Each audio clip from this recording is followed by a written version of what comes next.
So now I want to start with pure substance. This was a remarkable quarter. People didn't think it could happen. People didn't think that you could ever do anything other than burn cash, that you were basically a chimney of money. Not true, correct? Correct, Jim. We reported yesterday terrific quarterly results, April to June. The movie industry is clearly coming back. The movie theater industry is clearly coming back. 59 million people were in our theaters in the second quarter. Attendance was up 168% year over year to the same quarter. We had positive EBITDA in the second quarter.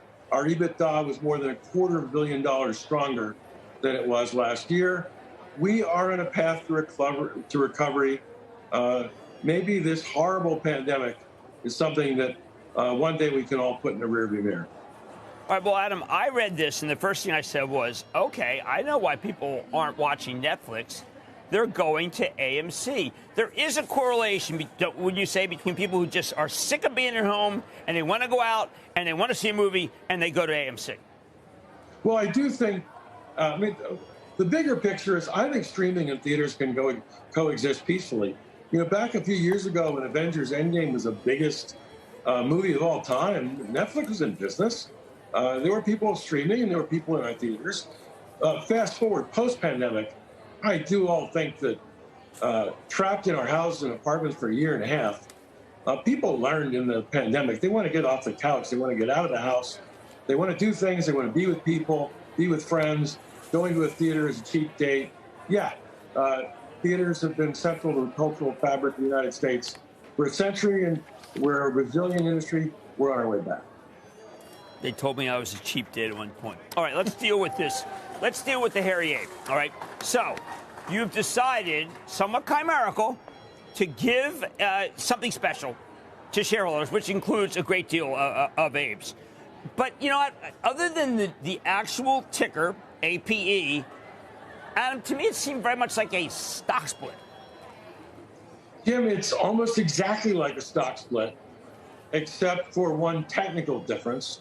In a typical 2-to-1 stock split, you get 2 new common shares for 1 old common share. In this case, you're getting a new preferred unit and a common share for an old common share.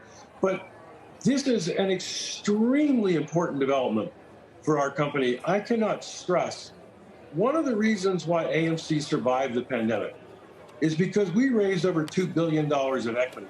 We did it by selling shares, and we basically sold every share that we had. We went from 100 million shares outstanding to over 500 million shares outstanding. There were no shares left in the corporate treasury. If we needed to raise money in the future, if we wanted to raise money in the future, that was not an option that was available to AMC Entertainment. Now, with the creation of this new class of preferred securities, not that we would ever use all 5 billion of them that we could take to market, that would be crazy, but we do essentially have a lot of preferred shares that we can take to market to raise cash, to pay down debt, to use for M&A.